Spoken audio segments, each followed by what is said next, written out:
오늘 경기는 김민재 선수가 드디어 루카쿠랑 1대1로 정면 승부를 하는 날이었습니다.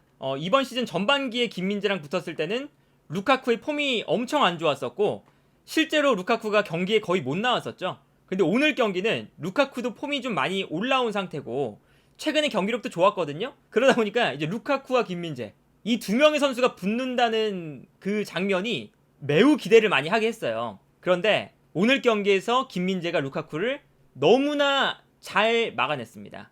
인터밀란은 수비에서 역습으로 나갈 때 루카쿠한테 보내주는 패턴을 많이 사용하거든요, 실제로. 그러다 보니까 루카쿠가 볼을 받을 때 김민재가 달라붙어서 루카쿠를 방해한다, 이런 장면들이 많이 나올 수밖에 없어요. 그리고 인터밀란은 오늘 경기 역습 패턴을 위주로 경기를 했어요. 그러다 보니까 더더욱 루카쿠한테 의존을 하죠. 근데 이 장면도 보시면 루카쿠 쪽으로 볼이 넘어갈 때 김민재가 재빠르게 볼이 넘어가는 쪽을 예상하고 빠르게 움직여서 루카쿠보다 먼저 볼을 끊어내는 모습을 볼 수가 있습니다. 그래서 오늘 경기 보시면요, 김민재가 엄청나게 영리한 모습들을 볼 수가 있는데요.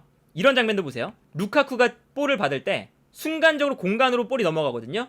근데 김민재가 이 볼을 루카쿠보다 먼저 예측하고 뛰어나갑니다. 루카쿠도 빠른 선수잖아요. 근데 순간적으로 김민재가 먼저 달려나가니까 거의 매 순간 루카쿠가 이 루즈볼을 따내는 것보다 김민재가 달려가서 이 루즈볼을 따내고 아예 루카쿠에게 볼이 가지도 못하는 그러한 장면들을 볼 수가 있었어요. 이 장면도 보세요. 후방에서 인터밀란이 루카쿠 쪽으로 길게 패스를 보내줍니다. 근데 여기서 루카쿠가 헤더를 하려고 나왔을 때 순간적으로 볼이 약간 길게 떨어졌어요. 그러니까 김민재가 앞으로 나와서 루카쿠랑 부딪히는 게 아니라 오히려 살짝 뒤로 빠집니다. 루카쿠의 포지셔닝이 잘못된 걸 알고. 그러니까 루카쿠랑 몸싸움 한번 안 하고 루카쿠가 공중볼을 못 잡으니까 뒤에 물러나면서 편안하게 볼을 컨트롤. 정말 똑똑하죠? 이 장면 보세요. 후방에서 전방으로 볼이 넘어갑니다. 이때 김민재의 모습. 볼이 넘어오는데 김민재가 루카쿠한테 달려듭니다. 볼이 오기 전에 부딪힌 다음에 이 다음 장면 보시면 루카쿠가 약간 비틀거리거든요. 부딪히니까 그 순간 김민재가 빨리 뛰어갑니다. 그래서 볼이 넘어오는 걸 김민재가 달려나가서 끊어내죠. 이런 장면들을 보여주니까 김민재가 이제 오늘 경기만 봐도 정말 똑똑한 선수다 라고 볼 수가 있겠고, 이런 장면도 보시면요, 오늘 김민재 선수가 몸싸움을 루카쿠랑 강하게 안 할 때도 많지만 강하게 할 때도 많습니다. 이 장면도 보시면 루카쿠가 볼을 받을 때 김민재가 빠르게 올라와서 루카쿠와 몸싸움을 합니다. 근데 여기서 루카쿠가 돌아서지 못하게 김민재가 강력하게 밀어붙여요. 밀어붙이니까 순간적으로 뛰어들어가는 선수들이 있는데 여기서 루카쿠가 돌아서면 패스를 뿌려주는 거거든요. 근데 여기서 돌아서지 못하고 김민재한테 밀려서 계속 내려가고 있어요. 이러니까 이미 인터밀란의 역습 찬스는 끝나고 나폴리의 선수들은 이미 수비 라인을 만들고 있죠. 그러니까 이게 김민재 선수가 오늘 루카쿠랑 몸싸움을 해야 되는 상황과 안 해야 되는 상황을 너무나 정확하게 파악을 하고, 해야 될 때는 강력하게 하고 안 해야 될 때는 지능적으로 루카쿠가 뛰어가기 전에 먼저 예측해서 나가서 볼을 끊어내는 지능적인 수비를 하고요.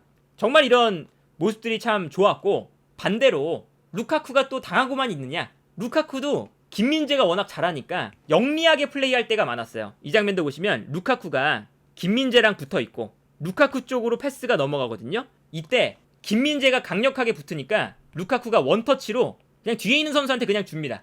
그리고 김민재가 올라오고 있으니까 패스를 건네주고 바로 뜁니다. 이 동작이 되게 좋았어요. 그래서 순간적으로 김민재는 올라와 있고 루카쿠는 돌아뛰는 장면이 나왔거든요. 근데 여기서 김민재의 파트너 라흐마니가 루카쿠에게 따라붙으면서 루카쿠에게 들어가는 패스를 끊어내는 모습을 볼 수가 있습니다. 그래서 이 다음 장면 보면 루카쿠가 좋은 공간으로 뛰어들어갔는데 루카쿠에게 들어가는 패스를 라흐마니가 끊어버리는 장면을 볼 수가 있었죠. 그러니까 이런 장면 보면 이 김민재와 라흐마니 조합도 참 좋은 거예요. 이 장면도 보세요. 오나나가 롱킥을 합니다. 그리고 당연히 이렇게 롱킥을 하는 이유는 앞쪽에 루카쿠가 뛰고 있거든요. 그래서 루카쿠가 이 장면에서는 김민재랑 일단 붙어요. 그래서 몸싸움을 하는 과정인데 이렇게 사실은 뒷공간을 향해서 뛰어들어갈 때 공격수와 수비수가 몸싸움을 하면 수비수가 불리할 수밖에 없거든요. 그리고 그냥 공격수도 아니고 루카쿠잖아요.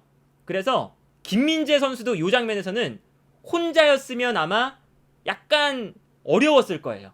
그래서 이 장면은 실제로 김민재 선수가 부딪혔을 때 약간 좀 비틀거리는 장면도 있었거든요. 그런데 뒤에서는 라흐마니, 앞에서는 김민재, 루카쿠가 샌드위치 마크가 되면서 김민재와 라흐마니의 힘이 밀려서 결국에는 마지막엔 루카쿠가 쓰러지는 장면까지 나옵니다. 그러니까 오늘 경기 김민재가 애초에 정말 영리한 수비도 했고, 그리고 루카쿠가 이 김민재의 수비를 벗어나기 위해서 여러 장면들을 만들어내려고 노력을 했는데 그때마다 라흐마니까지 붙어서 루카쿠를 완벽하게 그냥 지워버렸다. 그러다 보니까 김민재가 없을 때 꼭 사고가 터져요. 오늘 인터밀란이 그 전반전에 선수가 한 명 퇴장을 당해서 나폴리가 공격적으로 경기를 해야 되는 날이었거든요.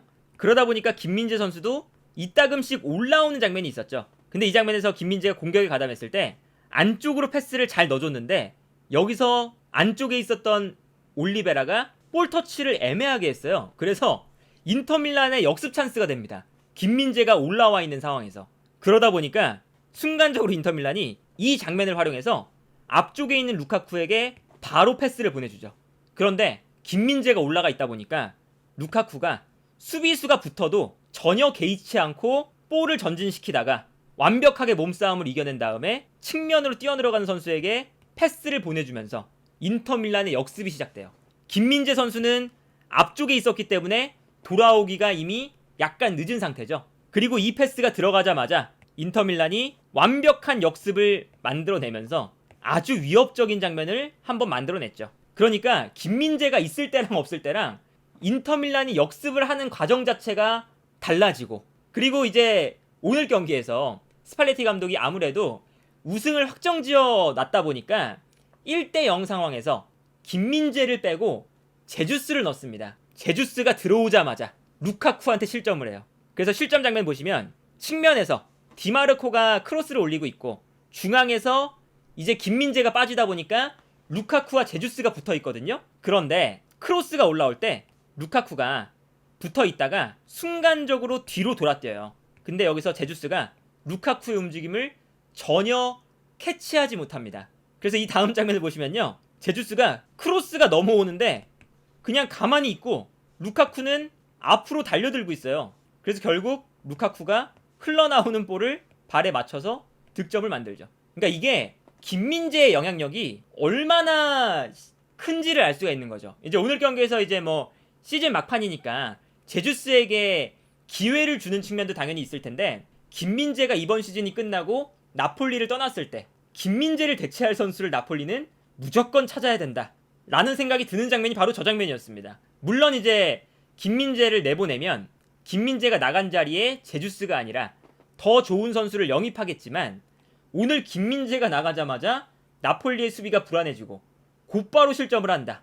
이 모습은 역시나 김민재가 나폴리의 수비에 막대한 영향을 끼치고 있는지를 알 수 있는 장면이었다 라고 볼 수가 있겠고요. 오늘 경기도 보면 김민재가 중앙 수비수인데 중앙 수비수가 이 정도까지 경기에 영향력을 미칠 수 있을까 싶을 정도로 잘해요. 이런 장면도 보세요. 나폴리의 수비 라인 앞에 있는 로보트카는 수비적인 측면이 약한 선수입니다.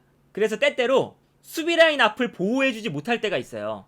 탈압박은 너무나 좋은데. 그래서 이 장면도 수비 라인 앞쪽에서 인터밀란의 공격수인 코레아가 편안하게 볼을 잡는 상황입니다. 그러니까 김민재가 이 상황을 바라보면서 로보트카가 수비 라인을 보호해주지 못한다는 것을 빨리 파악해요.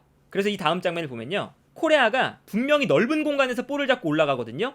슈팅할 수 있는 타이밍이 나오는데 이때 김민재가 로보트카가 제대로 붙어주지 못하니까 자신이 튀어나옵니다. 자신이 튀어나와서 코레아의 슈팅 각도를 막아버려요. 그래서 코레아가 올라왔을 때 슈팅할 수 있는 공간이 있었는데 김민재가 올라와서 공간이 사라져버렸습니다. 그래서 코레아가 김민재가 앞에 있으니까 그냥 측면으로 볼을 돌리거든요. 그 다음에 코레아는 안쪽으로 들어가죠. 그러니까 이제는 김민재가 안쪽으로 들어가 있어요. 그리고 여기서 코레아 쪽으로 크로스가 올라왔을 때 이번엔 김민재가 안쪽에서 올라오는 크로스를 헤더로 처리. 그러니까 이 한 장면만 봐도 김민재가 수비형 미드필더처럼 올라와서 수비 앞공간도 보호하고 다시 뒤로 들어가서 제공권 처리까지 하고 정말 완벽한 모습을 보여주는 거고, 그리고 이제 김민재가 오늘 굉장히 많이 올라와요. 올라와서 패스를 받아주죠. 그 다음에 공격 숫자를 늘려주는데, 여기서 오늘 김민재 선수가 패스도 좋습니다. 안쪽에 있는 안기사에게 너무나 좋은 전진 패스를 보내줬거든요. 근데 여기서 안기사가 여기서 볼을 잡은 다음에 슈팅까지 이어나가긴 했어요. 근데 여기서 인터밀란이 안기사의 슈팅을 막아낸 다음에 볼을 걷어냈죠. 근데 그 순간 김민재가 올라와 있다가 안기사가 볼을 빼앗기자마자 바로 다시 뒤로 뜁니다. 그래서 넘어오는 볼을 김민재가 다시 뛰어들어가서 막아내는 모습. 김민재의 수비 때문에 역습을 허용하지 않거든요. 그 다음에 이제 지엘린스키가 볼을 잡아요. 여기서 이제 김민재가 역습을 커팅한 볼을 가지고 지엘린스키가 안쪽으로 패스를 보내주고, 여기서 이제 패스를 주고받다가 안기사가 득점을 만들어냈죠. 그러니까 오늘 경기 득점이 나온 장면을 봐도요, 김민재의 영향력이 되게 컸습니다. 올라와서 패스도 줬고요, 역습을 당할 때 김민재가 다시 뛰어들어가서 역습을 끊어냈기 때문에 거기서부터 다시 시작한 공격이 득점으로 이어졌다. 이렇게 볼 수가 있겠고, 정말 이 김민재에 대한 이 평가가 이번 시즌에 유럽 전체에서도 손꼽을 만한 선수다 라는 평가를 받는 이유는 그만큼 김민재가 이 나폴리의 축구에서 끼치는 영향력이 어마어마하기 때문에, 그리고 중앙 수비수인데도 이 정도로 경기에 대한 영향력을 끼칠 수 있다는 그러한 능력이 있기 때문에 김민재가 이번 시즌 유럽 최고의 수비수 중 한 명으로 평가를 받을 수가 있다. 그래서 오늘 경기도 김민재 선수가 자신의 가치를 증명했다.